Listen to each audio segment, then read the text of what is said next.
सिगाङावनो आङो पिएन रादाब आरो लाइफ इन्डिया आरो जोंना माबा रिलाइफ निउस आरो माने एबिजि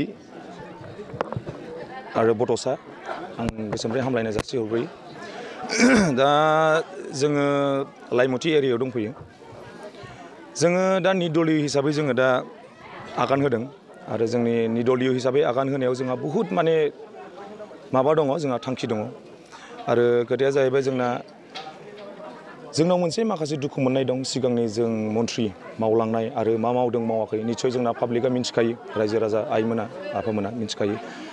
दा खोथाया जाहैबाय जोंनि सिगांनि मन्थ्रि जोंना चन्दन डाङरिया, चन्दन सारा दिनैसिम 15-16 इयाराव माखासे डेभेलपमेन्टनि खोथायाव अनेक माने माबा खालामबोदों। दिनै मावबोनाय होननाय माखासे बुस्थुखौ जों नुनो मोनाखै आरो जोङो दिनै 31 जों कनस्टिटिउन्सियाव जोङो बहुद जायगायाव बेरायबोबाय, खिन्थु बे बेरायनायाव जोङो अनेक जायगायाव जों हाबहैबाय, खिन्थु बे हाबहैनायाव जोङो डेभेलपमेन्ट होननाय बुस्थुखौ दिनैसिम पाब्लिकनिफ्राय जों मोनाखै। दा बिनि थाखायनो जोङो दिनै दुखु मोनदों। आरो मोनसे खोथाया बेनो जे माने सोरबा BPFनि मानसिया सोरबा नांगोलां थुथारनांगौ, बा सोरबा UPPLनि मानसिया सोरबा ट्रेक्टरावनो थुथारनांगौ, बा सोरबा BJPनि मानसिया सोरबा बिबारावनो थुथारनांगौ, बे नङा खोथाया। जों मोनसे समाव जोङो ओरैबायदिबो खोथा फैयो जे जोङो समष्टिनि जोङो माबाखौ नायनांगौबो जानानै फैयो, मन्थ्रि बा केन्डिडेटखौ नायनानै फैनांगौ जायो। दा बे मानसिया बे केन्डिडेटआ डेभेलपमेन्ट खालामदोंना खालामाखै, ना खालामनोनो गोसो गैया मानसिया, जों बे बुस्थुखौ जों नायनांगौ जानानै फैयो। जोङो माब्लाबाबो जोङो सोरबा पार्टिनि थाखाय जोङो सेक्रिफाइस खालामनो हाया। जोङो सेक्रिफाइस होनो हायोबा जों फेमिलिनि थाखाय सेक्रिफाइस होनांगौ जानानै फैयो। जोङो बबेबा समाव जोङो ओरैबायदिबो जायो जे जोङो नांलाय खमलाय जायो पार्टिजों पार्टि लानानै, बिदि दाजाथों, बयबो मोजाङै मावलांनो हाथों, डेभेलपमेन्ट खालामथों। दा बिनि थाखायनो आरो जोंनि माखासे माबाफ्रा मन्थ्रि जालांनायफोरा जोंनि माखासे इयुथ्सफोरखौ नायनांगौ। दिनै लोंला जाला गोदाव सोराव जानानै थाजोब्बाय। दा बिसोरनि थाखाय मोनसे मोजां राहा दिहुनना होनांगौ। दा बेनो आरो मोनसे खोथाया बे, जोङो दा BTC इलेक्सननि थाखाय जों गसङाखै।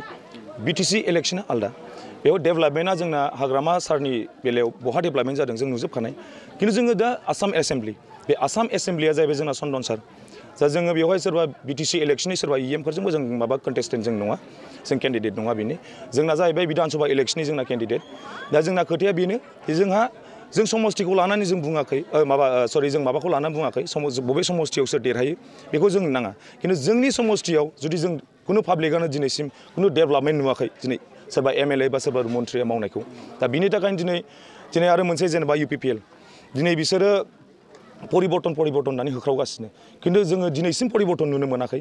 आरो सोरबा UPPLनि मानसिया बुंनो हागौ जे माने जों साननैसोआवनो मा परिबर्तन बानायनो, मा डेभेलपमेन्ट खालामनो होननानै, खिन्थु जोङो नुनो मोन्दों जे दिनै परिबर्तननि नामाव दिनै माबा मोनसे स्किम हरो, बे स्किम हरनायाव बिसोरो मा 20% 30% लानानै बिसोरो स्किम हरगासिनो। दिनै बिसोरो कारापसन फ्रि खालामनो होनना बुंदों। कारापसनाथ' दिनैसिम नुनो मोनाखै, कारापसन फ्रिखौथ' जों दिनैसिम नुनो मोनाखै, बांसिनसो कारापसन माने जानो हमदों आरो। दा बिनि थाखायनो जों खावलायो जे माने सोरनिबा खोथा, सोरनिबा माबाखौ लानानै, मन्थ्रि लेभेलनि खोथाखौ लानानै जोङो सोरबा परिबर्तननि नामाव लानानै, सोरबा बड'लेण्ड बिनायनि नामाव लानानै रावबो दागोजाव। दा बेवहाय अनेक मानसिया दिनै जा इलेक्सन फैबाय, बे इलेक्सन समावथ' दिनै बयबो मन्थ्रि मनलायानो फैखागोन, सोरबा स्टार केम्पेनार फैगोन, सोरबा माबा फैगोन, दिनै सोरनिबा खाथियाव सोरबा माबा माबिबो होलांनो हागौ। दा बे बुस्थुआ जाहैबाय दिनै सोरखौबा 500 थाखा लादो साहा लोंदो, 1000 लादो साहा लोंदो, खिन्थु मालाबाबो बे 500-1000नि थाखाय मालाबाबो गावनि दामि भटखौ मालाबाबो दाफान। सिगां सानग्रो जे माने जोङो 5 बोसोरसिमखौ जों माबोरै डेभेलपमेन्ट खालामलांनो हागोन, आरो 5 बोसोरसिमाव जोङो बे 500-1000नि थाखायनो जोङो गावनि गामिखौ बा गावनि दामि आसिखौ मालाबाबो दाफान। बे आरो मोनसे खोथाया बे, आं मोनसे खोथा बुंबावनो, दिनै अनेक मानसिफ्रा बुंदों जोंखौ जे माने BPFआबो दिनै रुलिं गभर्नमेन्ट जानानै थांबाय, दिनै रुलिं सरकारा दिनै UPPL, मानसिफ्रा बुंदों जे जेनेबा बिस्राथ' बहुद फाइनेन्सियेलि स्ट्रं होननानै, खिन्थु जोङो फाइनेन्सियेलि जों लायाखै। मानसिफ्रा बुजिनो हागौ थाखा फैसाजोंल' पाब्लिकखौ बायनो हायो होननानै, खिन्थु बे नङा। दिनै इलेक्सन फैबाय, सोरबा 500-1000 होलांगोन, सोरबा 2-3000 होलांगोन, खिन्थु मालाबाबो आइ आफा रायजो राजाफ्रा मालाबाबो दाबायजा, बे 1000 बा सोरबा 1500-2000 मालाबाबो दाबायजा। सिगां सानग्रो जे माने नैबे 5 बोसोरसिमाव जों माब्रै गामिखौ डेभेलपमेन्ट खालामनो हागोन, जों बेखौ सानग्रोनांगौ जानानै फैयो।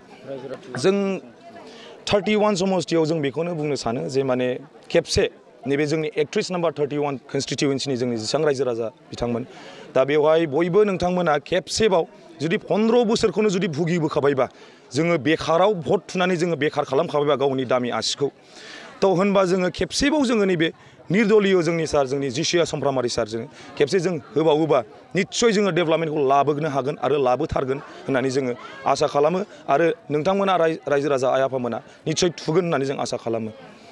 दा मोनसे खोथाबाव आरो लास्टआव मोनसे खोथा बुंबावनो दिनै सोरबा ओरैबायदि बुंनो हागौ सोरबा अनेक जोंना लिडारफोर हाबफैगोन दिनै अनेक मानसिखौ दिनै परिबर्तननि नामाव दिनै एसटि लानानै सोरबा रेशन कार्ड सोरबा माबा नागरिकता माबा मोनसे एनआरसि टेनआरसि लानानै बुहुत बुरखायफैयो। बिदि बुरखायनायाव मालाबाबो जाम्बा दाजाथों। सिगां आं बुंग्रोयो जुदि डेभेलपखौनो खालामनो गोसोथारबा सिगां मानसिखौ मानसि बानायनानै देखायग्रो बिनि उनाव जाथिया हारसिंनो डेभेलप जालांखागोन। मालाबाबो जोंखौ जोंनि आइ आफा रायजो राजाखौ बिदि बड'लेण्ड थड'लेण्ड माबा मोनसे नागरिकता सिटिजेनशिप माबा मोनसे एसटि आधार कार्ड माबा माबियाव जोङो मालाबाबो दा गोजावसै आरो गोजावनो नांला। बेफोर बुस्थुआ ओरैनो मिसा। बेखायनो जोंखौ बानायथारनोबा डेभेलप खालामनोबा सिगां मानसिखौ मानसि बानायनानै देखायग्रो। दिनै सोरबा बेवहाय बिदि भुवा बा माबा मोनसे नंखाय सोदोबजों पाब्लिकखौ मालाबाबो दिनैनि जुगाव आरो नैबे बेलायाव मालाबाबो जाम्बा बानायनो दा सानसै आं बेखौनो बुङो। जोंना माने दा सिम्बला जाहैबाय जोंनाथ' दा हेलिकप्टारानो मोनोना जायखिया आं दा रायजो राजा आइ आफा आदा आब'मोनखौ आं खावलायनो सानो जे माने जोंनि बे फैगौ 6 थारिख जोंना नैबे माबायाव एप्रिल थ' बेवहाय आङो खावलायो बयखौबो जे माने जोंनि निर्दलीय सार जोंनि जिसिया समफ्रामारि दा बे बिथांनो जोङो जोंनि आइ आफा रायजो राजाखौ आं खावलायो जे माने नैबे जोंनि हेलिकप्टार छबियावनो भट होनानै देरहाहोयो आरो निस्सय जों देरहागोन। जोंहा बे मिन्थिखायो जोंना देरहागोना रोखाखा आरो आं थेवब्लाबो खावलायबावो जे माने जोंनि बे 31 नाम्बार समस्ति 31 कनस्टिटिउन्सियाव हेलिकप्टार छबियाव भट होनानै निस्सय देरहाहोबावो। दा औ दा जायखिया आं रायजो राजाखौ बेखौनो खावलायबावनो सानो जे माने जोंना टाइमाबो बुहुत शर्ट जों गामि गामि बांद्राय हाबनो हानायबो नंलाबो जानो हागौ। दा बेखायनो बिथांमोनखौ आं खावलायो जे खुनु माने राजनिति दलजों जोङो थांनो नांला। दा जोंनि नैबे निर्दलीय जोंनि माबायावनो थुनानै अननानै आरो रायजो राजाखौ खावलायो जे देरहाहोयो थुनानै खेबसे गोजोनबाय।